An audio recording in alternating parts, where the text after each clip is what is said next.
నమస్తే నాగేశ్వర. తెలంగాణలో urea కొరతపై political war నడుస్తోంది. ఇది కాంగ్రెస్ ప్రభుత్వ వైఫల్యము అని చెప్పి భారతీయ జనతా పార్టీ ఆరోపిస్తూ ఉంటే కేంద్రం వైఫల్యం ఇది అంటే భారతీయ జనతా పార్టీ వైఫల్యం. గత 11 ఏళ్లుగా లేని యూరియా కొరత ఇప్పుడే ఎందుకు వచ్చింది అని చెప్పి కాంగ్రెస్ పార్టీ ప్రశ్నిస్తున్న పరిస్థితి సార్. ఇది ఇద్దరి వైఫల్యము అని చెప్పి బీఆర్ఎస్ అంటోంది. ఏంటి సార్ వాస్తవాలు ఏంటి? తెలంగాణలో యూరియా కొరతకు కారణాలు ఏంటి? అంటే కేంద్ర ప్రభుత్వము దగ్గర లెక్కలుంటాయి, ఎంత సప్లై చేసిందని. రాష్ట్ర ప్రభుత్వం దగ్గర లెక్కలుంటాయి, డిమాండ్ అండ్ సప్లై లెక్కలుంటాయి. ఇక ఇందులో మళ్ళీ వాద ప్రతివాదాలకు అంచనా అవసరమే లేదు కదా. సో జరిగింది ఏంటి అంటే ఫిబ్రవరిలో కేంద్ర ప్రభుత్వం అంటే ఎప్పుడైనా సీజన్కు వెరీ ఎర్లీగానే కేటాయింపులు చేస్తుంది. అంటే ఎంత ఇప్పుడు 5 రకాల ఫెర్టిలైజర్స్ తెలంగాణ కూడా కేటాయించారు. యూరియానే కాదు, diammonium phosphate, DAP, complex fertiliser, single super phosphate, ఇలా 5 రకాల ఎరువుల్ని తెలంగాణకు కేటాయించింది కేంద్ర ప్రభుత్వం. ఆ కేటాయించిన దాంట్లో 9.8 lakh tons సుమారు 10 లక్షల టన్నులు యూరియా తెలంగాణకి ఇస్తామని కేంద్ర ప్రభుత్వం ఫిబ్రవరిలో కేటాయింపులు చేసింది. కానీ వాస్తవంగా ఇచ్చింది మీకు ఏప్రిల్ ఆగస్టు మాసాల్లో 8.3 lakh tons సప్లై చేస్తామని కేంద్రం లేఖ రాసింది. అంటే ముందు కేటాయించింది 9.8 lakh tons, ఇస్తానన్నది 8.3 lakh tons. అది కూడా ఏప్రిల్ ఆగస్టు మాసాల్లో ఎప్పుడైతే అవసరమో ఆ సమయంలో. కానీ యాక్చువల్గా సప్లై అయింది 5.32 lakh tons. ఇది ఆగస్టు 17th వరకు వచ్చిన డేటా ప్రకారం సప్లై అయింది 5.32 lakh tons. సో కేటాయించింది 9.8 lakh tons, ఇస్తానని చెప్పింది 8.3 lakh tons, ఇచ్చింది 5.32 lakh tons. ఇక మరి కొరత అంటే ఉండదా? సో ఇంత క్లారిటీగా ఫిగర్స్ ఉన్నాయి. ఇది రాష్ట్ర ప్రభుత్వం ఇస్తున్నటువంటి గణాంకాలు కాదు. మరి కేంద్ర ప్రభుత్వం వేరే గణాంకాలు ఇవ్వచ్చు. మేము నిజం మీరు చెప్తున్నది అబద్ధం, మేము 5.32 lakh tons కాదు, చెప్పినంతగా 9.3 lakh tons ఇచ్చామని చెప్పండి. కానీ కేంద్ర ప్రభుత్వం ఏం చెప్తోంది? మీకు పార్లమెంట్లో కేంద్ర ప్రభుత్వం చెప్పిన దాంట్లో సప్లై నెంబర్స్ లేవు. సో మీకు అగ్రికల్చర్ మినిస్టరే చెప్పాడు, ఇది తెలంగాణ అగ్రికల్చర్ మినిస్టర్, మేము సరిపోయినంత ఎరువుల్ని యూరియాను సప్లై చేశాం. ఇది పార్లమెంట్లో ఇచ్చిన స్టేట్మెంట్. బీజేపీ రాష్ట్ర అధ్యక్షుడు రామచంద్రరావు ఖమ్మం వెళ్ళినప్పుడు కూడా అన్నదేంటి, అవసరాన్ని కన్నా ఎక్కువ, డిమాండ్ ఎంత అవసరమో అంతకన్నా ఎక్కువనే ఇచ్చామని. ఇప్పుడు ఎక్కువ తక్కువ అని కాదు, అసలు ఫిగర్స్ ఉండాలి కదా. స్టేట్ గవర్నమెంట్ నుంచి వస్తున్న గణాంకాలు ఇప్పుడు నేను చెప్పినవి 9.8 lakh tons కేటాయించారు, 8.3 lakh tons ఇస్తామన్నారు, 5.32 lakh tons ఇచ్చారు. తెలంగాణ వ్యవసాయ మంత్రి కేంద్రానికి లేఖ రాశారు, తెలంగాణ అగ్రికల్చర్ సెక్రటరీ కేంద్రానికి లేఖ రాశారు. ఆగస్టులో నాట్ ఈవెన్ 1 lakh tons కూడా సప్లై కాలేదు. 3 లక్షల టన్నులు కావాలి అని వ్యవసాయ శాఖ తెలంగాణ వ్యవసాయ శాఖ మంత్రి కేంద్రానికి లేఖ రాశారు. సో అందువల్ల దిస్ ఈజ్ ద ఫిగర్స్. మరి ఏంటి ప్రాబ్లము? కేంద్రం దగ్గర బీజేపీ అడుగుతున్నది ఏంటంటే ఎక్కడా లేదు, తెలంగాణలోనే ఎందుకుంది ఈ యూరియా కొరత అని. వాస్తవంగా తెలంగాణలోనే లేదు, ఇది మీకు ఎన్డీఏ పాలిస్తున్న ఆంధ్రప్రదేశ్లో కూడా ఉంది. మీరు ఆంధ్రప్రదేశ్లో చంద్రబాబు నాయుడు ఇవాళ ఆంధ్ర ఎడిషన్స్ మీరు పేజ్ 1 వార్త చూడండి. చంద్రబాబు నాయుడు సమీక్ష జరిపారు. సో ఎట్టి పరిస్థితుల్లో బ్లాక్ మార్కెటింగ్ ఎలా చేయకూడదు, ప్రతి ఎరువులు సరిగా మార్కెట్ ద్వారా ఎంత సప్లై అవుతుంది ఇవన్నీ రివ్యూ చేయండి అన్నారు. మరి ఆంధ్రాలో కూడా కొరత ఉందని రోజు ఆంధ్ర ఎడిషన్స్లో వార్తలు వస్తున్నాయి. చంద్రబాబు నాయుడు సమీక్ష కూడా నిన్న చేశాడు. అంటే మరి ఎన్డీఏ పాలిస్తున్న ఆంధ్రప్రదేశ్లో కూడా యూరియా సంక్షేమం ఉంది. అక్కడే కాదు, కర్ణాటక, తమిళనాడు, బీహార్, పంజాబ్, హర్యానా, మధ్యప్రదేశ్, రాజస్థాన్లో నుంచి కూడా యూరియా కొరత ఉందని వార్తలు వస్తున్నాయి. అంటే దిస్ షోస్ దేశంలోనే యూరియా అవసరానికి తగినట్టుగా సప్లై లేదు అని అర్థమవుతుంది. ఆంధ్రప్రదేశ్లో సమృద్ధిగా ఉండి తెలంగాణలో లేకపోతే ఇంకో ఆరోపణ చేయొచ్చు, బీజేపీ అధికారంలో ఉన్న చోటుకి యూరియా సప్లై చేసుకుంటోంది, అధికారంలో లేని రాష్ట్రం పట్ల వివక్ష చూపుతుంది అనొచ్చు. కానీ ఈ వాస్తవాన్ని ఒప్పుకోవడానికి బీజేపీ సిద్ధంగా లేదు.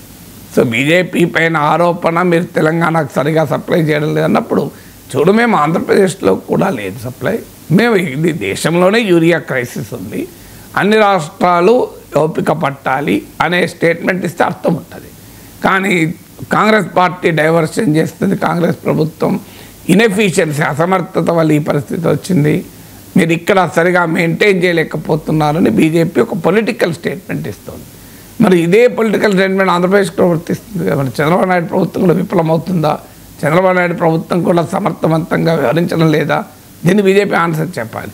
అందువల్ల బీజేపీ కేంద్ర ప్రభుత్వం వివక్ష చూపుతోంది తెలంగాణ పట్ల అన్న విమర్శలు కూడా పోవాలి అంటే వాస్తవాలు కేంద్ర ప్రభుత్వం అంగీకరించాలి. ఎస్, యూరియా డిమాండ్కు సప్లైకి మధ్య దేశంలోనే గ్యాప్ ఉంది, ఫలితంగా అన్ని రాష్ట్రాలకు కూడా మేము చాలినంత సప్లై చేయలేకపోయాం, దీన్ని సమీక్షించుకుంటాం చూస్తామని చెప్పాలి.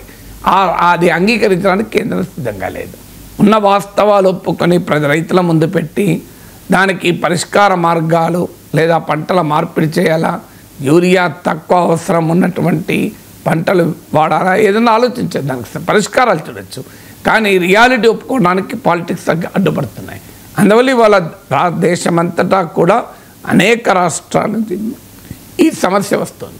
ఎందుకు వస్తుంది? ఒకప్పుడు మనకు డిఏపి ఫెర్టిలైజర్ల కొడుతుండేది, అవి ఇంపోర్టెడ్ ఫెర్టిలైజర్స్. కానీ యూరియా దేశంలో కూడా ఉత్పత్తి అవుతుంది భారీ ఎత్తున. మన భారతదేశం మొత్తం మీద 410 lakh tons 410 లక్షల టన్నుల యూరియా ప్రొడక్షన్ ఉంది. అవసరాన్ని బట్టి డిమాండ్ సప్లైలో వచ్చే మార్పులను బట్టి 15 to 30% ఇండియా ఇంపోర్ట్ చేసుకుంటుంది. మన మొత్తం యూరియా వినిమయంలో 15% నుంచి 30% వరకు మనం దిగుమతి చేసుకుంటాం.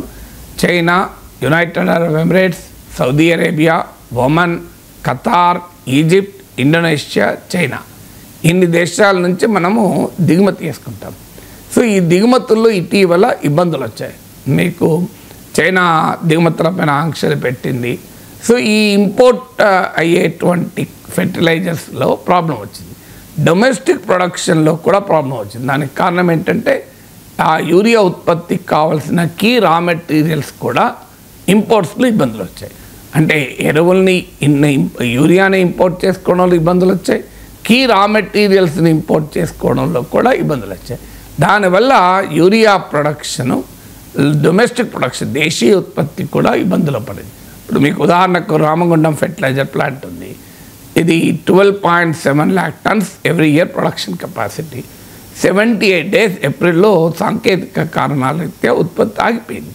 తెలంగాణకు కేటాయించేటువంటి యూరియాలో అత్యధిక భాగం రామగుండం ప్లాంట్ నుంచే వస్తుంది. సో కానీ తెలంగాణలో ఉన్న రామగుండం ప్లాంట్లో ప్రొడక్షన్ దెబ్బతిన్నది. 2022లో ఆత్మనిర్భరత అని మన ప్రధానమంత్రి ఎప్పటికీ మాట్లాడుతుంటాడు. ఆ స్వయం సమృద్ధి, స్వావలంబన, మేక్ ఇన్ ఇండియా, ఆత్మనిర్భరత అని 2022లో పేర్కొన్నది ఏంటంటే దేశంలో అవసరమైనంత యూరియా తయారు చేస్తాం, దీనికి కావలసిన కొత్త ప్లాంట్లు పెడతామన్నారు. 2025 నాటికి భారతదేశం యూరియాను అసలు ఇంపోర్టే చేసుకోకుండా చూస్తాం. అంటే దేశీయ ఉత్పత్తిని మోర్ దెన్ 30% పెంచితే అప్పుడు మనం ఇంపోర్ట్ మీద ఆధారపడాల్సిన అవసరం లేదు. అంటే దేశంలో డిమాండ్ని బట్టి 15 to 30% వరకు మంచిగా వర్షాలు పడ్డప్పుడు, మాన్సూన్ సరిగా ఉన్నప్పుడు యూరియా కన్జంప్షన్ పెరుగుతుంది.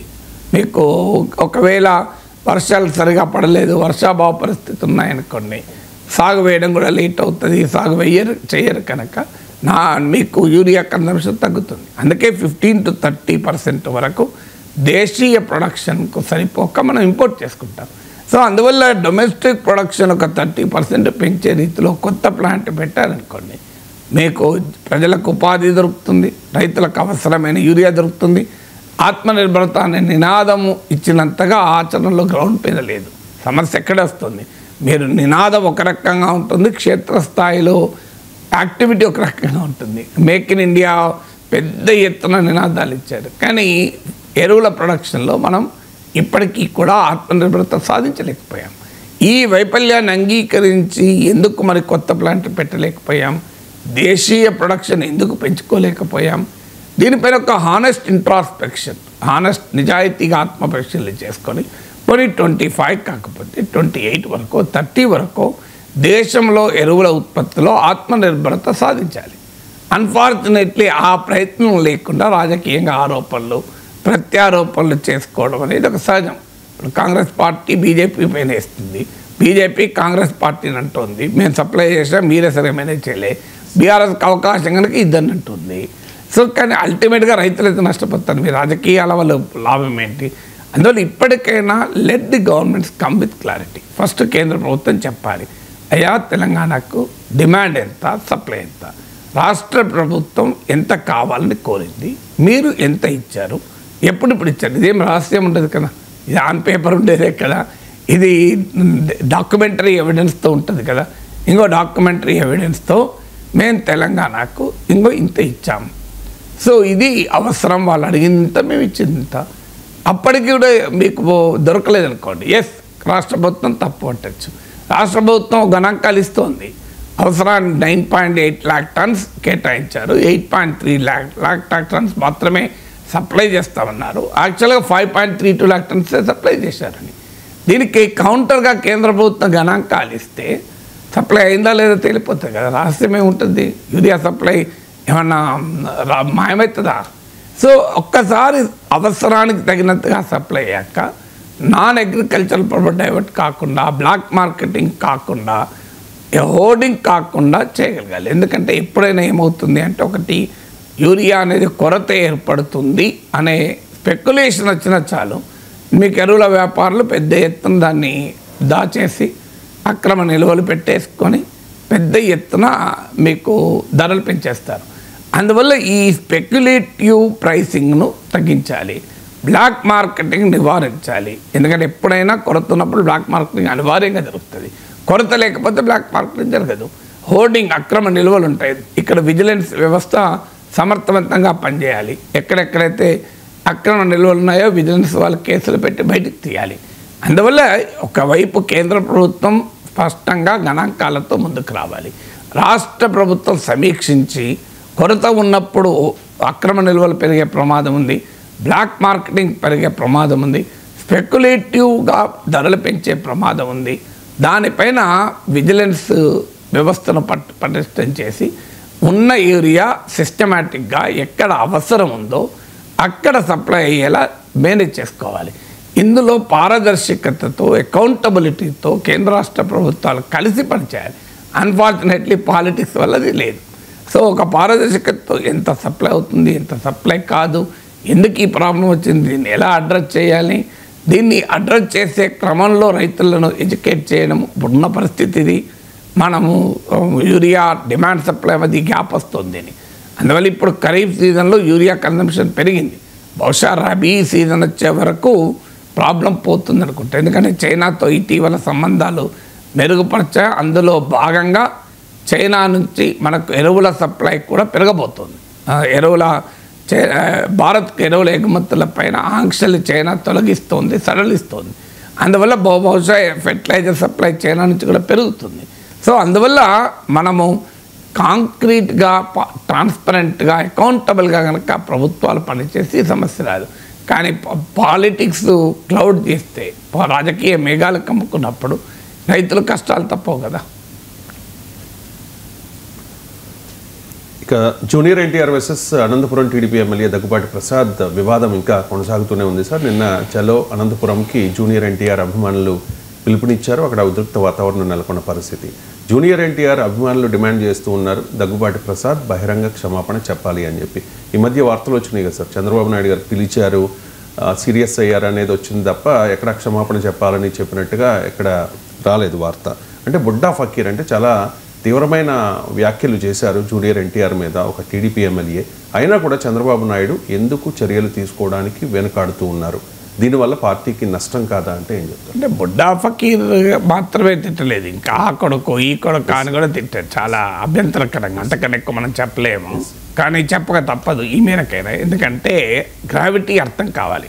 జూనియర్ ఎన్టీఆర్ను ఏ స్థాయిలో అవమానించేలా మాట్లాడాడు అనంతపురం తెలుగుదేశం ఎమ్మెల్యే అని అర్థం కావాలి అంటే ఇంతకంటే ఎక్కువ చెప్పలేదు. నా కొడుక ఈ కొడుక అని కూడా తిట్టారు. సో ఇది ఎట్టి పరిస్థితుల్లో సభ్య సమాజం అంగీకరించదు. మనము గతంలో జగన్మోహన్ రెడ్డి అది ముఖ్యమంత్రిగా ఉండగా అసెంబ్లీలో చంద్రబాబు నాయుడు పట్ల వ్యవహరించిన తీరుపైన అందరం అభ్యంతరం చెప్పాం. కానీ ఇప్పుడు అనంతపురం ఎమ్మెల్యే ఇలా మాట్లాడిన తర్వాత బహిరంగంగా అతన్ని అభిశంసించింది లేదు, అతని పైన చర్య లేదు. మందలించాడు అని చెప్పి తమ పత్రికల్లో రెండు పత్రికలు అంటారే అందులో వార్తలు వేయించుకోవడం తప్ప రియాలిటీల్లో సమాజానికి ఒక సందేశం ఇచ్చే రీతిగా తెలుగుదేశం శ్రేణులకు సంకేతాన్ని ఇచ్చే రీతిగా చర్య అయితే కనబడలేదు. ఎందుకు కనబడలేదు అంటే, ఒకటి, బహుశా చంద్రబాబు నాయుడు ఇటీవల చాలాసార్లు చెప్తున్నాడు, ఎంత చెప్పినా మీరు వినడం లేదు, మీ వైఖరి మార్చుకోవడం లేదు అంటూ ఎమ్మెల్యేల పైన రోజు విరుచుకుపడుతున్నాడు. అంటే మరి చంద్రబాబు నాయుడు కంట్రోల్ తప్పిందా? ఇది not able to control his MLAs. ఎందుకంటే మనకు రిపీటెడ్గా 15 రోజులకు ఒకసారి ఈ వార్త కనబడుతుంది. ఎమ్మెల్యేలను మందలించాడు, నేను ఇంత కష్టపడుతుంటే మీరు చెడ్డ పేరు తెస్తున్నారు, మీరు మారడం లేదు, మీ వైఖరి మార్చుకోండి లేకపోతే మీపై చర్యలు ఉంటాయని. ఆ 15 రోజులకు ఒకసారో 20 రోజులకు ఒకసారో ఎమ్మెల్యేలను చంద్రబాబు నాయుడు మందలించిన వార్త తప్పనిసరిగా పేజ్ 1లో కనబడుతుంది. ఈలోగా మధ్యలో ఆ ఎమ్మెల్యే ఇట్లా చేశాడు, ఈ ఎమ్మెల్యే అట్లా చేశాడు అంటూ ఆంధ్రజ్యోతిలో పేజ్ 1లో కథనాలు వస్తాయి. అంటే ఈ ఆంధ్రజ్యోతిలో పేజ్ 1లో ఎమ్మెల్యేల పైన కథనాలను చూసి చంద్రబాబు నాయుడు మందలిస్తున్నాడన్న వార్తలు చూస్తే అర్థమయ్యేది ఏంటంటే చంద్రబాబు నాయుడుకు నియంత్రణ తప్పిందా. సో అందువల్ల తన పార్టీ ఎమ్మెల్యేలను కంట్రోల్ చేసే పరిస్థితిలో చంద్రబాబు నాయుడు లేడా అనేటువంటి ప్రశ్న ఉత్పన్నమవుతుంది. ఎందుకు లేడు? మరి 164 ఎమ్మెల్యేస్ ఎన్డీఏకు ఉన్నారు, టీడీపీకే 135 ఉన్నారు, అయినా కూడా ఎందుకు నియంత్రించలేకపోతున్నాడు? ఒక ఎమ్మెల్యే అవసరమైతే పార్టీ నుంచి వెళ్ళిపోతాడు. ఒక స్టర్న్ మెసేజ్ ఇస్తే ఇంకోసారి వేరేవాడు ఎగరడు కదా, దానికి రాడు కదా. సో చాలాసార్లు చంద్రబాబు నాయుడు ఎమ్మెల్యేలను మందలిస్తున్నాడు, మంత్రుల్ని అంటున్నాడు, మంత్రులు మీరు సరిగా పనిచేయడం లేదు, జగన్మోహన్ రెడ్డి సరిగా ఎదుర్కోవడం లేదు. నిజంగా కూడా మంత్రులు ఎవరు మీకు మాట్లాడితే చంద్రబాబు నాయుడు మాట్లాడాలి, లోకేష్ మాట్లాడాలి, అప్పుడప్పుడు హోంమంత్రి మాట్లాడతారు. మిగతా మంత్రులు అయితే దాదాపు మనకు వాళ్ళ మాటలు వినబడవు, చాలా రేర్గా వినబడతాయి.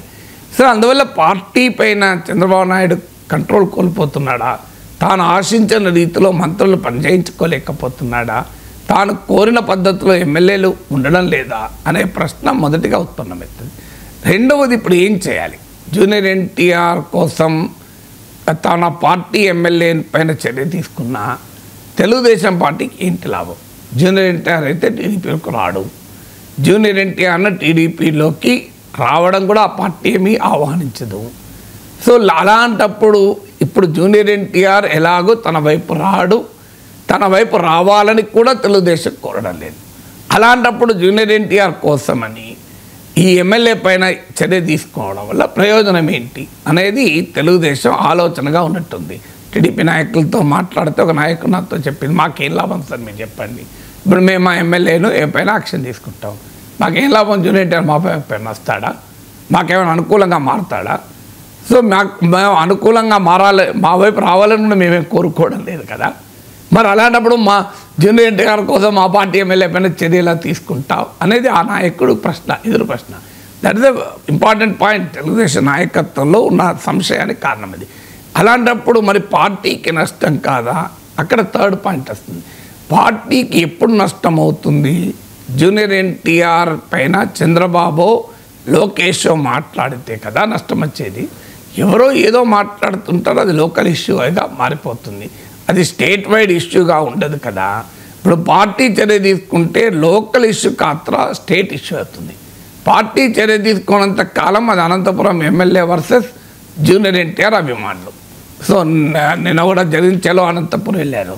సో అది లోకల్ ఇష్యూగానే మారుతుంది. కానీ ఒక్కసారి పార్టీ చర్య తీసుకుంటే తెలుగుదేశం వర్సెస్ జూనియర్ ఎన్టీఆర్గా మారుతుంది. అందువల్ల దీన్ని ఎస్కలేట్ చేయడం వల్ల మా పార్టీకి ఏం లాభం? ఇది తెలుగుదేశం నాయకత్వంలో ఉన్న ఆలోచన. ఇది మూడవది.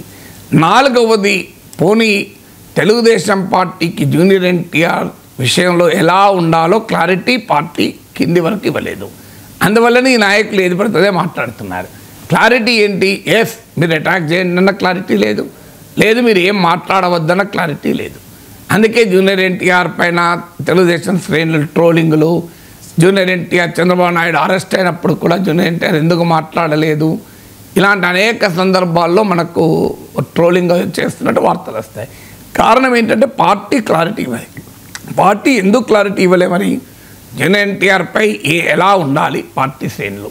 ఎస్ అటాక్ చేయాలా, లేదు ఎట్టి పరిస్థితులు ఏమనొద్దా, డిఫెండ్ చేయాలా, కామ్గా ఉండాలా, క్లారిటీ ఇవ్వలే. ఎందుకు క్లారిటీ ఇవ్వలేదు అంటే జూనియర్ ఎన్టీఆర్ ఏం చేస్తాడన్న దాని మీద పార్టీ క్లారిటీ లేదు. జూనియర్ ఎన్టీఆర్ పొలిటికల్ స్పేస్లోకి వస్తాడా, వస్తే ఏ పార్టీ తరఫున వస్తాడు, ఆయన ఏ స్థాయిలో వస్తాడు, ఎప్పుడు వస్తాడో క్లారిటీ లేదు. లేనప్పుడు ఇప్పుడు ఆయన పట్ల క్లారిటీ తెలుగుదేశానికి ఎలా ఉంటుంది? అందువల్ల టీడీపీ నాయకత్వానికే జూనియర్ ఎన్టీఆర్తో ఎలా వ్యవహరించాలి అనేది క్లారిటీ లేకపోవడం వల్ల కింది వారికి క్లారిటీ లేదు. కింది వారికి క్లారిటీ లేనప్పుడు కింది వాళ్ళు అలాగే బిహేవ్ చేస్తారు. ఇప్పుడు పార్టీ ఒక్కసారి చర్యలు తీసుకోవడం మొదలు పెడితే కింద వాళ్ళకి క్లారిటీ ఇచ్చినట్టే. ఇప్పుడు ఉదాహరణకు మీరు జూనియర్ ఎన్టీఆర్ని ఏమీ అనలేదనుకోండి, మీరు ఇంకా అటాక్ చేయండి క్లారిటీ ఇచ్చినట్టు, అందుకే మందలించినట్టు వార్తలు వచ్చాయి. పోనీ అని చెప్పి టీడీపీ ఎమ్మెల్యేని సస్పెండ్ చేశారనుకోండి, మీరు జూనియర్ ఎన్టీఆర్ని ఏమీ అనకూడదు అని క్లారిటీ ఇచ్చినట్లే. ఈ రెండు క్లారిటీలు టీడీపీ నాయకత్వం ఇవ్వదలుచుకోలేదు. అందువల్ల ఏ చర్య తీసుకున్నా క్లారిటీ ఇచ్చినట్టు అవుతుంది. క్లారిటీ ఇవ్వడం ఇష్టం లేదు కనుక చర్య కూడా ఇష్టం లేదు. 4వ ఫ్యాక్టర్. 5వ ఫ్యాక్టర్ ఏంటంటే జూనియర్ ఎన్టీఆర్ వల్ల తమకు ఏ రకమైన ఛాలెంజ్ ఎదురు కాబోతుంది.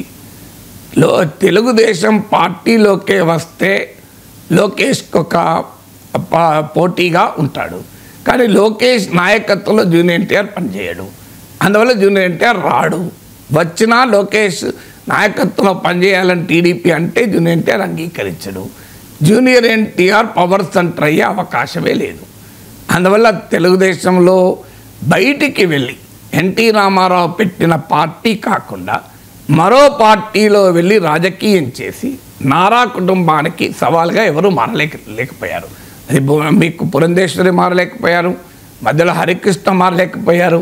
అందువల్ల జూనియర్ ఎన్టీఆర్ కూడా తెలుగుదేశంలోకి రాకుండా వేరే పార్టీలోకి వస్తే తమకు ఛాలెంజ్ కాదు. అది చరిత్ర ప్రూవ్ చేసింది కదా. అందువల్ల జూనియర్ ఎన్టీఆర్ ఏదైనా ప్రాంతీయ పార్టీ పెట్టి ఎన్టీ రామారావుకు నేనే వారసుని, ఎన్టీ రామారావుకు నందమూరి కుటుంబమే వారసత్వం, ఎన్టీఆర్ రాజకీయ వారసత్వం నందమూరి కుటుంబానికి కానీ నారా కుటుంబానికి కాదు అనే అంశంతో రాజకీయాల్లోకి వస్తేనే టీడీపీకి సవాలనే అవకాశం ఉంటుంది. కానీ జూనియర్ ఎన్టీఆర్ ఆ రకమైన ఆలోచనలు ఉన్నట్టు కనిపించడం లేదు. అయినా ప్రాంతీయ పార్టీ సక్సెస్ కావాలంటే it cannot only be the function of internal politics of Telugu Desam అంతర్గత రాజకీయాల కారణాన జూనియర్ ఎన్టీఆర్ ఒక ప్రాంతీయ పార్టీ పెట్టినా ఆ కారణాన సక్సెస్ కాదు. ఎందుకంటే ఆంధ్రప్రదేశ్ రాజకీయాల్లో మరో ప్రాంతీయ పార్టీకి స్పేస్ ఉంటే తప్ప సాధ్యం కాదు. అందువల్ల ఇప్పటికిప్పుడు జూనియర్ ఎన్టీఆర్ టీడీపీకి సవాల్ కాదు. సో అందువల్ల ఆయన రేపు ఏ పార్టీలోనో చేరి ఆ పార్టీ పెరిగి తమకు సవాల్ చేసినా అది ఎన్టీఆర్ వారసత్వ పార్టీ కాదు, అది జూనియర్ ఎన్టీఆర్ సొంత పలుకుబడి ఉన్న అంశమే. కానీ అందువల్ల తమకు ఇప్పటికిప్పుడు ప్రమాదం లేనప్పుడు ఎందుకు జూనియర్ ఎన్టీఆర్ పైన ఇంతకన్నా ఎక్కువ రియాక్ట్ కావాలి? అది తెలుగుదేశం నాయకత్వంలో ఆలోచిస్తున్న మాట. అందువల్లనే టీడీపీ లీడర్షిప్ చర్య తీసుకోలేక కాదు, తీసుకోదలుచుకుంటే ఒక్క నిమిషం కదా. ఇప్పుడు 164 మంది ఎమ్మెల్యేల మద్దతు ఉన్నప్పుడు చంద్రబాబు నాయుడుకి ఇబ్బంది ఏంటి? చెప్పి కూడా చేయొచ్చు, మనకు నష్టం జరిగేటట్టుంది ఇష్యూ, నీపైన ఒక 6 నెలలు వేటేస్తాం తర్వాత మళ్ళీ తీసుకుంటామని చెప్పచ్చు. ఆయన అలా కూడా చేయడం లేదు అంటే దట్ ఈస్ బేసికలీ వ్యూహాత్మమే. ఎందుకంటే as of now junior NTR పైన ఇంతకన్నా ఎక్కువ వ్యవహరించడం తెలుగుదేశం నాయకత్వానికి ఇష్టం లేదు. అందువల్ల లెట్ us see ఏమవుతుంది. అది పార్టీకి నష్టంగా పరిణమించే స్థాయికి వస్తుందా? జూనియర్ ఎన్టీఆర్ రంగంలో దిగి అభిమానులకు మద్దతుగా రంగంలో దిగితే పరిస్థితులు వేరే రకంగా ఉంటాయి. అలా ఆయన ఏమీ దిగలేదు. మా అభిమానుల వరకే ఈ హల్చల్ ఉంది, అది కూడా అనంతపురం వరకే హల్చల్ ఉంది. అందువల్ల దానిపైన ఇంకా ఎక్కువ రియాక్ట్ కావడం ఎందుకని బహుశా తెలుగుదేశం నాయకత్వం అనుకోవచ్చు. ఇక ఓట్ చోరీతోనే దేశంలో భారతీయ జనతా పార్టీ అధికారంలోకి వచ్చిందని, మోదీ ప్రధాని అయ్యారని కాంగ్రెస్ పార్టీ ఆరోపిస్తోంది సార్. అలాగే తెలంగాణలో కూడా రీసెంట్గా జరిగిన ఎన్నికల్లో తెలుగుదేశం పార్టీ క్షమించాలి బీజేపీ 8 ఎంపీ స్థానాలు గెలుచుకుంది అని చెప్పేసి టీపీసీసీ చీఫ్ మహేష్ కుమార్ గౌడ్ ఆరోపణలు చేస్తూ ఉన్నారు సార్. ఈ ఎన్నికల్లో 8 ఎంపీలు బీజేపీ గెలుచుకుంది, 8 ఎంపీలు కాంగ్రెస్ కూడా గెలుచుకుంది కదా సార్. ఓట్ చోరీతోనే 8 మంది బీజేపీ ఎంపీలు గెలిచారన్న మహేష్ కుమార్ గౌడ్ ఆరోపణల మీద మీ కామెంట్స్. అంటే మహేష్ కుమార్ గౌడ్ ఆరోపణలు చూశాను నేను కూడా పేపర్లో. కానీ ఫండమెంటల్గా ఏ ఆధారాలు లేకుండా ఒక ఆరోపణ, అది కూడా బీహార్లో ఓట్ చోరీ క్యాంపెయిన్ మొదలుపెట్టాక కర్ణాటకలో మహదేవ్పుర అసెంబ్లీ సెగ్మెంట్ నుంచి రాహుల్ గాంధీ ప్రెస్ కాన్ఫరెన్స్ పెట్టిన ఇన్ని రోజులకు తెలంగాణలో కూడా 8 సీట్లు అట్లే గెలిచారంటే అది రాజకీయంగా నిరాధార ఆరోపణ అవుతుంది కదా. ఏదైనా ఆధారాలతో రాష్ట్ర కాంగ్రెస్ అధ్యక్ష పదవిలో ఉన్నప్పుడు ఆధారాలతో చెప్పాలి. ఏ ఆధారాలు లేకుండా ఆరోపణలు చేసి బట్టకాల్చి మీదేస్తా అంటే ఎట్లా కరెక్ట్ అవుతుంది?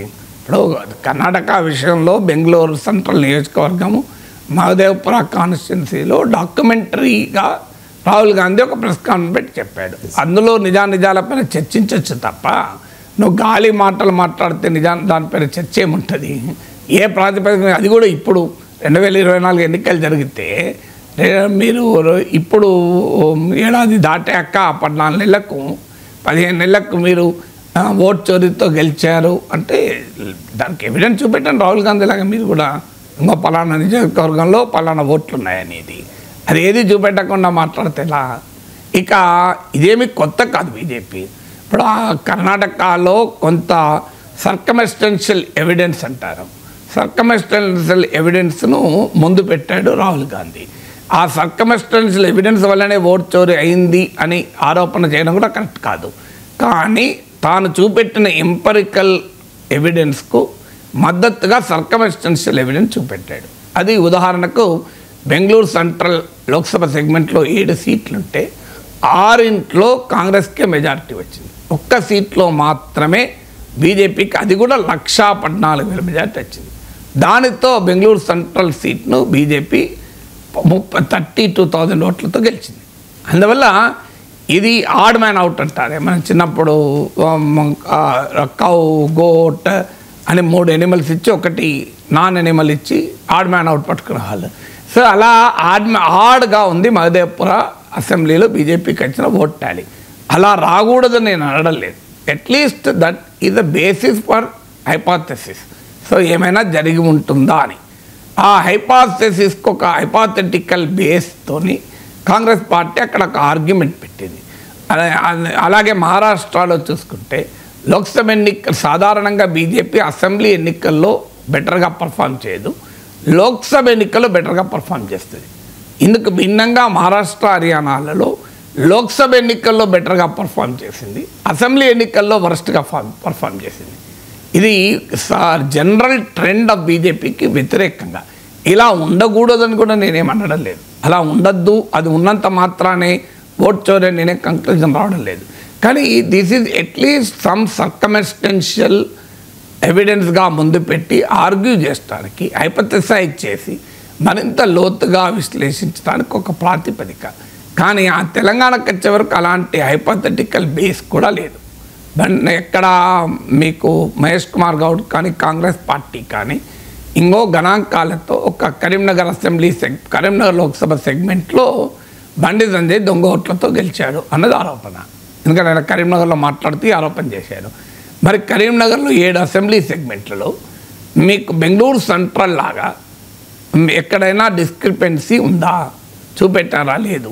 మహదేవ్పుర లాగా ఏదైనా ఒక అసెంబ్లీ సెగ్మెంట్లో అనూహ్యంగా మెజారిటీ వచ్చిన ఎంపరికల్ బేస్ ఉందా? లేదు. ఉన్నా కూడా అది దాని ఆధారంగానే మనం కంక్లూడ్ చేయలేము. అట్లీస్ట్ సమ్ హైపోథెటికల్ బేస్, ఇంకో హైపోథెసిస్, రీసెర్చ్ మెథడాలజీలో హైపోథెసిస్ అంటారు, ఏదో ఒక దానిపైన ఒక హైపోథెసైజ్ చేసి అది కాదా అవునా పరిశోధిస్తారు. ఇక్కడ హైపోథెసిస్ లేదు కదా అక్కడ ఉన్నట్లు. మీరు వట్టిగా మాట్లాడితే ఎట్లా? తర్వాత 8 సీట్లు గెలుచుకుంది, ఇదేం ఆశ్చర్యం లేదు కదా. బట్ 2018లో తీసుకుంటే 2018లో అసెంబ్లీ ఎన్నికల్లో బీజేపీకి 7% ఓట్లు వచ్చాయి, 1 సీట్ వచ్చింది. అదే 2019 లోక్సభ ఎన్నికల్లో 4 లోక్సభ సీట్లు వచ్చాయి, మీకు 20% ఓటింగ్ వచ్చింది. మీకు అంబర్పేటలో ఓడిపోయిన కిషన్ రెడ్డి పార్లమెంట్ గెలిచాడు.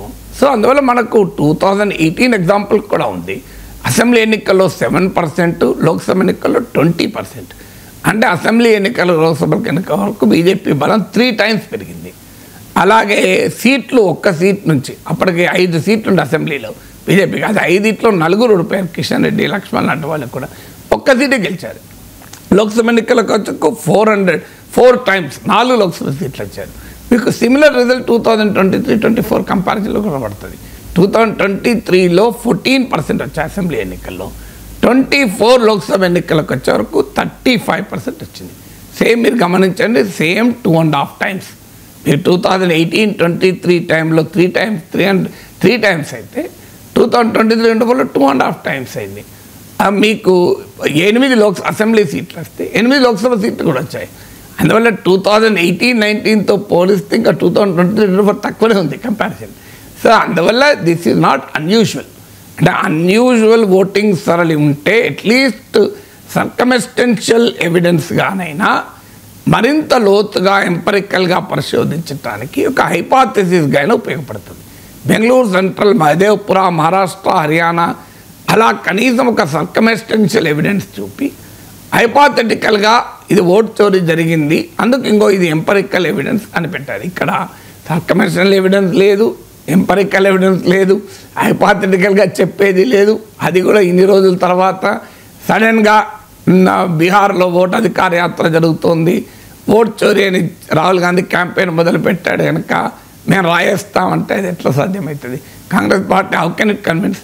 ఓవరాల్గా మీరు చూసినా కాంగ్రెస్ పార్టీ ఓటింగ్ ఏం మారలేదు. మీకు 2023 అసెంబ్లీ ఎన్నికల్లో 40% ఓటింగ్ కాంగ్రెస్కి వచ్చింది.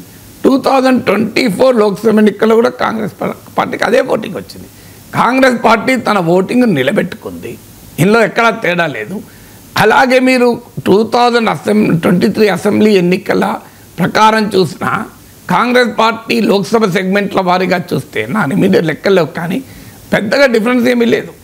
కొన్ని 2023 అసెంబ్లీ ఎన్నికల ఓటింగ్ని చూస్తే కాంగ్రెస్ 8 సీట్లు కాదు 16 సీట్లు గెలిచే పరిస్థితి ఉందా? లేదు కదా. మరి జరిగింది ఏంటి క్లియర్గా కనబడుతుంది. బీఆర్ఎస్ ఓటింగ్ కాస్త అసెంబ్లీ ఎన్నికల్లో బీఆర్ఎస్కు వేసిన ఓటర్ లోక్సభ ఎన్నికల్లో బీజేపీకి షిఫ్ట్ అయింది. మీకు అసెంబ్లీ ఎన్నికల్లో బీఆర్ఎస్కు 37% ఓటింగ్ వచ్చింది, బీజేపీకి 14% వచ్చింది, టోటల్ కలిపితే 51%. మీరు లోక్సభ ఎన్నికలకు వచ్చేవరకు చూడండి, బీఆర్ఎస్కు 17% వచ్చింది, బీజేపీకి 35% వచ్చింది, టోటల్గా 52%. సో బీఆర్ఎస్కు 20% తగ్గింది, బీజేపీకి 21% పెరిగింది. క్లియర్గా అక్కడ బీఆర్ఎస్ ఓటు బీజేపీకి షిఫ్ట్ అయింది. ఇది ఎందుకు షిఫ్ట్ అయింది అంటే కాంగ్రెస్ పార్టీయే గతంలో ఇచ్చిన ఆర్గ్యుమెంట్ ఏంటి, బీఆర్ఎస్ బీజేపీ కుమ్ముక్కైంది పార్లమెంట్ ఎన్నికల్లో, బీఆర్ఎస్ వాళ్ళు తనను తాను చంపుకొని బీజేపీ విజయానికి సపోర్ట్ చేశారు, అందుకే బీఆర్ఎస్ బీజేపీ ఒక్కటే అని మేము చెప్తున్నామని అప్పుడు అన్నారు. ఇప్పుడేమో బీజేపీ ఓట్ చోరీతో గెలిచిందంటున్నారు. మీరే గతంలో బీఆర్ఎస్తో కుమ్ముక్కై బీఆర్ఎస్ ఓట్లు మీరు లాక్కొని గెలిచారని ఒకసారి చెప్పారు, ఇప్పుడు దొంగ ఓట్లతో బీజేపీ గెలిచిందే అంటే లాజిక్ ఎక్కడ ఉంటుంది? ఇదన్నా ఏదైనా ఒకటే నిజమవుతుంది కదా. గణాంకాలు క్లియర్గా తెలియస్తుంది. పొలిటికల్ ట్రెండ్ కాంగ్రెస్ వ్యతిరేక ఓటు 2023 అసెంబ్లీ ఎన్నికలలో బీఆర్ఎస్ వెనకాల ర్యాలీ అయితే లోక్సభ ఎన్నికలు వచ్చారు బీజేపీ వెనకాల ర్యాలీ అయింది. కాంగ్రెస్ ఓట్లు ఏమి తేడా లేదు, అప్పుడు 40% ఇప్పుడు 40%. మరి బీజేపీ దొంగిలించిన ఓట్లు కాంగ్రెస్ ఓట్లు కావాలి, బీఆర్ఎస్ ఓట్లే కదా. మరి మీరెందుకు బాధపడాలి? ఇంకేమనంటే బీఆర్ఎస్లో బాధపడాలి, మా ఓట్లు దొంగగా వేసుకున్నారని, దొంగ ఓట్లు అయితే. అందువల్ల గణాంకాల రీత్యా చూసినా ఎవిడెన్స్ రీత్యా చూసినా కాంగ్రెస్ అధ్యక్షుని వాదన ఎట్టి పరిస్థితుల్లో కరెక్ట్ కాదు కదా. సో మీరు ఏదైనా వాదనకు ఒక ప్రాతిపదిక, ఒక శాస్త్రీయమైన బేస్ ఉండాలి, ఎవిడెన్స్ ఉండాలి. రాజకీయ రంగంలో ఒకరి మీద ఒకరు ఆరోపణలు చేసుకుంటే దానిపైన మాలాంటి వాళ్ళం ఏం మాట్లాడగలం? ఇక తెలంగాణ స్థానిక సంస్థల ఎన్నికల్లో బీసీలకు 42% కోటాపై న్యాయ సలహా కోసం ఇవాళ మంత్రుల కమిటీ ఢిల్లీకి వెళ్ళబోతోంది సార్. సో బీసీ కోటాకు న్యాయపరమైన ఇబ్బందులు ఎదురవుతూ ఉన్నాయి. అంటే కాంగ్రెస్ పార్టీ వ్యూహాత్మకంగా తప్పు చేసిందని అనుకోవాలంటారా? తప్పు కన్నా పులిపైన స్వారీ చేస్తోంది. బీసీ రిజర్వేషన్లు ఎత్తుకొని కాంగ్రెస్ పార్టీ పులిపై స్వారీ చేసింది. పులిపై స్వారీ చేస్తే ఏంటి సమస్య? పులి ఎక్కడ కింద పడేది తింటుందో తెలియదు అని చెప్పి దిగుదామా అంటే దిగుతే పులి ఇప్పుడే తినేస్తుంది. సో అందువల్లనే ఆ సామెత వచ్చింది పులిపై స్వారీ చేయడము అని. పులిపై స్వారీ చేయడం అంటే ఇంకో మార్గంలో ముందు నుయ్యి వెనక గొయ్యని, caught between the devil and the deep sea అని ఇంగ్లీష్లో ఇడియం. మన తెలుగులో ముందు నుయ్యి వెనక గొయ్యి అంటారు. ఇప్పుడు కాంగ్రెస్ పరిస్థితి ఏంటి? ముందుకెళ్దామా అంటే కోర్టులో నిలబడదు. ఎందుకంటే సుప్రీంకోర్టు ఇందిరా సహానీతో సహా అనేక తీర్పుల్లో పదే పదే చెప్పింది మొత్తం రిజర్వేషన్లు 50% మించకూడదు అని. మీకు ఇది సుప్రీంకోర్టు మన ఇండియన్ జ్యూరిస్ప్రుడెన్స్లో settled constitutional position unless and until it is change by the supreme court. ఎందుకంటే to balance between the 3 competing constitutional provisions the total quantum reservations should not exceed 50%. ఇది ఇందిరా సహాని మండల్ కమిషన్ తీర్పులో సుప్రీంకోర్టు ఇచ్చిన చారిత్రాత్మక వర్డిక్ట్. ఇక బీసీలు 50% కన్నా పైగా ఉన్నారు కదా అంటే దానికి కూడా సుప్రీంకోర్టు ఇందిరా సహాని వర్డిక్ట్లో చెప్పింది reservations are not proportionate, they are adequate. అంటే జనాభాకు దామాషా పద్ధతిలో రిజర్వేషన్లు ఉండవు, చాలినంత ప్రాతినిధ్యం ఉందా లేదా అనే దానికే రిజర్వేషన్లు. అందువల్ల ఈ రెండు సెటిల్డ్ కాన్స్టిట్యూషనల్ పొజిషన్. ఇప్పుడు పార్లమెంట్ అయినా చట్టం చేసి జనాభాకు దామాషా పద్ధతిలో రిజర్వేషన్లు ఉండాలని చెప్పితే అది సుప్రీంకోర్టు అపోహోల్డ్ చేస్తే మారుతుంది. సో ఈ కాన్స్టిట్యూషనల్ పొజిషన్ తెలిసి కూడా 42% రిజర్వేషన్లు ఇస్తామని కాంగ్రెస్ పార్టీ ముందుకు వచ్చింది. ఓవరాల్ రిజర్వేషన్లు 50% దాటుతున్నాయి. ఈ కాన్స్టిట్యూషనల్ పొజిషన్ ఎలా ఛేదించగలం? కాంగ్రెస్ పార్టీ ముందుగా ఆలోచించాలి కదా. దానికి ఒకటే మార్గం 9th షెడ్యూల్ ఆఫ్ ద కాన్స్టిట్యూషన్లో చేర్చాలి. మరి బీజేపీ కేంద్రంలో అధికారంలో ఉండగా కాంగ్రెస్ ప్రభుత్వం కోరినట్లుగా 9th షెడ్యూల్లో బీజేపీ ఎందుకు చేరుస్తుంది? Number 1. Number 2, BJP political stand ఏంటి? 50% రిజర్వేషన్లు మించకూడదన్నది బీజేపీ స్టాండ్. ఇది కేవలం తెలంగాణలో బీజేపీ తీసుకున్న స్టాండ్ కాదు. గుజరాత్లో కూడా పాటీదార్ ఉద్యమం వచ్చినప్పుడు పటేల్ ఓట్లు పోతాయన్నప్పుడు కూడా బీజేపీ ఇదే స్టాండ్ తీసుకుంది. సో అందువల్ల బీజేపీ తన వైఖరికి భిన్నంగా తన ప్రత్యర్థి అయిన కాంగ్రెస్ పార్టీ పంపిస్తే ఆమోదించి 9th షెడ్యూల్లో పెడుతుందా? ఇది రెండవది. మూడవది 9th షెడ్యూల్లో పెట్టిన సుప్రీంకోర్టు తీర్పు ఉంది, దాన్ని మేము రివ్యూ చేయొచ్చు అని. Even if the bill is included in the 9th schedule of the constitution, there is possibility of judicial review if that violates the basic structure of the constitution. Tamil Nadu reservation చట్టం వచ్చాక తర్వాత వచ్చిన తీర్పు ఇది.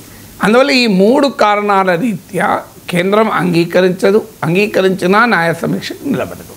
ఇది తెలియదా కాంగ్రెస్ పార్టీకి? దీనికి న్యాయ నిపుణుల సలహా ఎందుకు? నాలంటాడే బోలెడ్సార్లు చెప్పాడు. So this is the fact of the matter.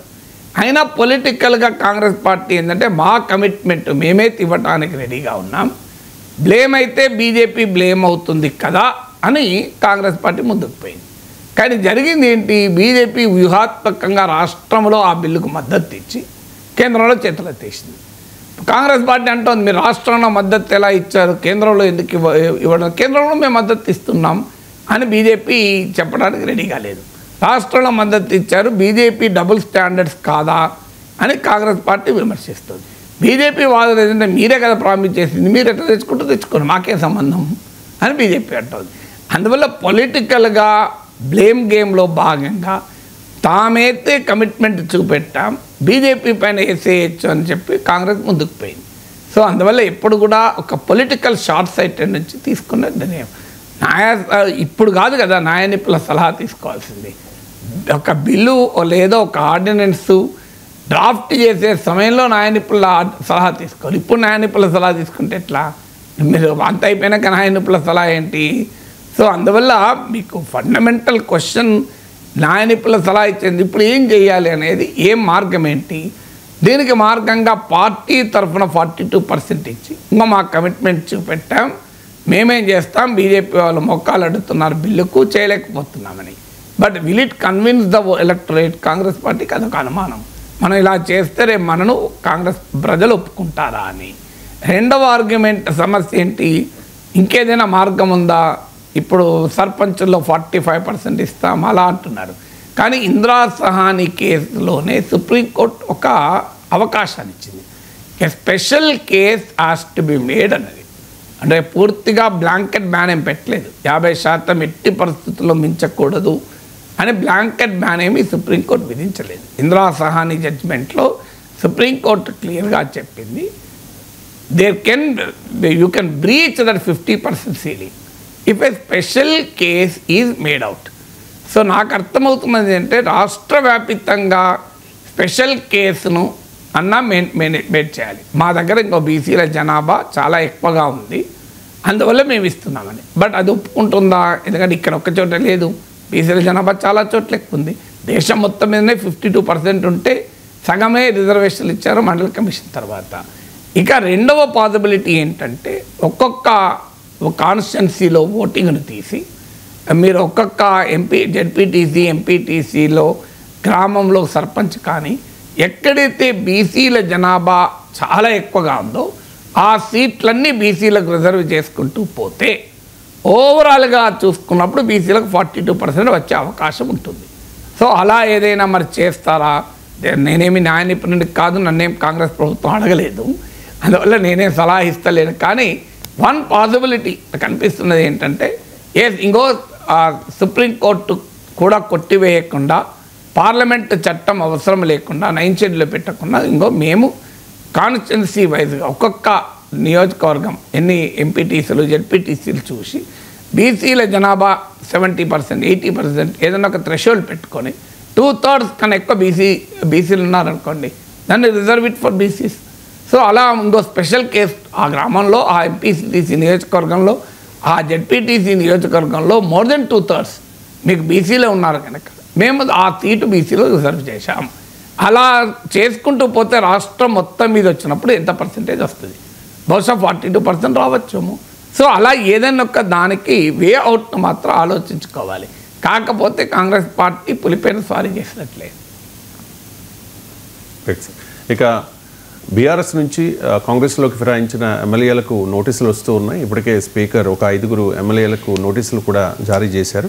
Sir KTR అంటూ ఉన్నారు, సార్ వచ్చేది బై ఎలక్షన్ కాదు, కాంగ్రెస్కు బై ఎలక్షన్, దమ్ముంటే రాజీనామా చేసి ఎన్నికల్లో గెలవాలి అంటూ ఫిరాయింపు ఎమ్మెల్యేలకు కేటీఆర్ సవాల్ చేశారు. దాంతోపాటు పార్టీ మారిన ఎమ్మెల్యేల్లో సుప్రీంకోర్టు తీర్పుతో ఓటమి భయం పట్టుకుందంటూ కూడా కమెంట్ చేశారు. సార్ కేటీఆర్ బయట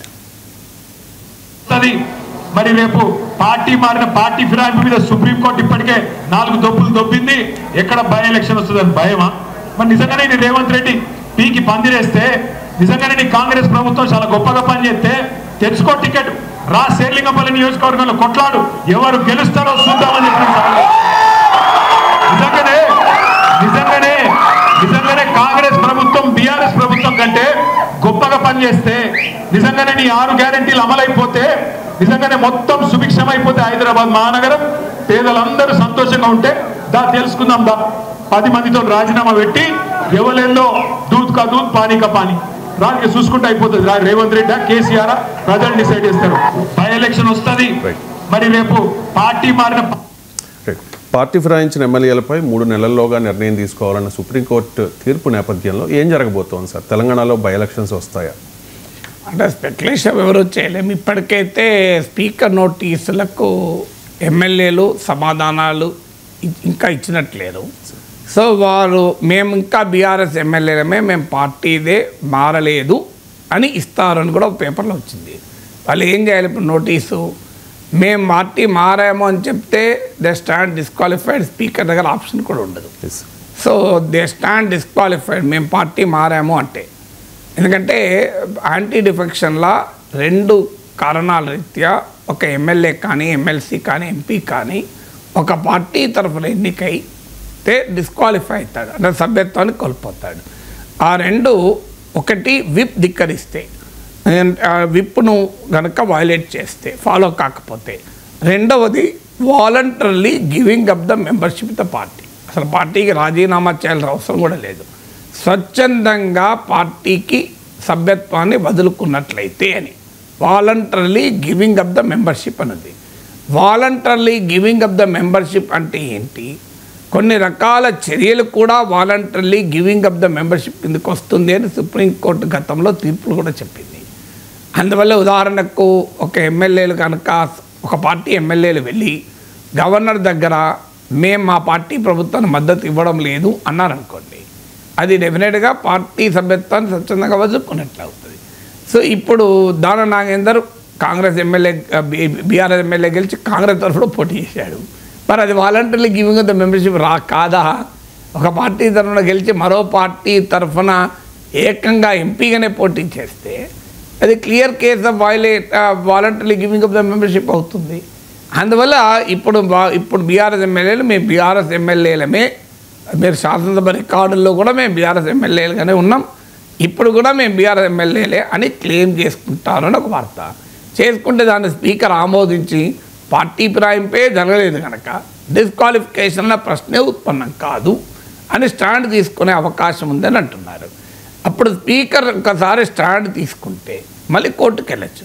ఎందుకంటే స్పీకర్ స్టాండ్ తీసుకోకముందు కోర్టుకు వెళ్ళరాదు, కానీ తీసుకున్న తర్వాత ఇది లీగాలిటీ కాదా, స్పీకర్ నిర్ణయము లీగల్గా కాదా అనేది కోర్టులు చూడొచ్చు. చూసినప్పుడు ఏం చెప్తారు, ఇప్పుడు ఎమ్మెల్యే సదరు ఎమ్మెల్యే మేము పార్టీ మారలేదంటాడు, స్పీకర్ కూడా నిజమే, వాళ్ళు చెప్పింది నిజమే, పార్టీ మారలేదు అంటున్నాడు. సో మరి వాళ్ళ పార్టీ మారినరా లేదా అని కోర్టులు ఎట్లా డిసైడ్ చేస్తాయి? ఒక దాన నాగేందర్ విషయంలో స్కోప్ ఉంది, ఎందుకంటే ఆయన కాంగ్రెస్ పార్టీ తరఫున ఎంపీగా కూడా పోటీ చేశాడు కనుక అది voluntary giving of the membership of the పార్టీగా పరిగణించవచ్చు. ఇక మిగతా ఎమ్మెల్యేల విషయంలో ఏముంది, వాళ్ళు బీఆర్ఎస్ లెజిస్లేచర్ పార్టీకి హాజరయ్యారా, బీజేపీ లెజిస్లేచర్ పార్టీకి హాజరయ్యారా, కాంగ్రెస్ లెజిస్లేచర్ పార్టీకి హాజరయ్యారా? అందుకే ఈ మధ్య కాంగ్రెస్ లెజిస్లేచర్ పార్టీ మీటింగ్లో కూడా హాజరవుతలేరు అని అన్నారు. సో కండువా కప్పుకున్నారంటే ఆ కండువా ఏంటి?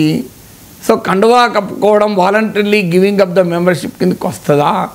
లేదు సొంత పార్టీని విమర్శిస్తే అది voluntary giving of the membership వస్తుందని అనుకోను. అలా వచ్చుంటే రఘురామకృష్ణరాజును వైసీపీ ఎప్పుడో డిస్క్వాలిఫై చేయించుకునేది, కానీ అలా వస్తుందని అనుకోను, voluntary giving of the membership అని. సో ఇప్పుడు ఏంటి మార్గం అనేది ఇప్పుడు ఒక ఇంట్రెస్టింగ్ ట్విస్టే. అప్పుడు బీఆర్ఎస్ ఏం చేయవచ్చు, దానికో పరిష్కారం ఉంటుంది. ఒకవేళ బీఆర్ఎస్ ఎమ్మెల్యేలు మేము పార్టీ మారలేదు అని నోటీసులకు జవాబిచ్చి స్పీకర్ కూడా వారి జవాబును ఆమోదించి సుప్రీంకోర్టు ఏమీ చేయలేని పరిస్థితి తీసుకొచ్చారనుకుందాం. సుప్రీంకోర్టు మరి వాళ్ళ పార్టీ మారలేదంటున్నాడు, స్పీకర్ కూడా మారలేదంటున్నారు, మేము మారినామని మేమెట్లా తీర్పు చెప్పాలన్నారు అనుకోండి. అప్పుడు ఒక మార్గం ఏంటంటే అవిశ్వాస తీర్మానం ప్రవేశపెట్టారనుకోండి, లేదన్నా ఒక దానిపైన విప్ జారీ చేశారనుకోండి, విప్ను ఉల్లంఘిస్తే ఆటోమేటిక్గా డిస్క్వాలిఫై అయిపోతారు. But that will take some more time. ఇంకా వెంటనే ఇప్పుడు బై ఎలక్షన్స్ రావు, సుప్రీంకోర్టు తీర్పు, అందువల్ల there is every possibility by election రావచ్చు, రాకపోవచ్చు కూడా. ఎందుకంటే మన చట్టాల్లో ఉన్న లొసుగులను ఉపయోగించుకొని రాజకీయ పార్టీలు ఎత్తులకు పై ఎత్తులేస్తాయి కదా. Thank you so much sir.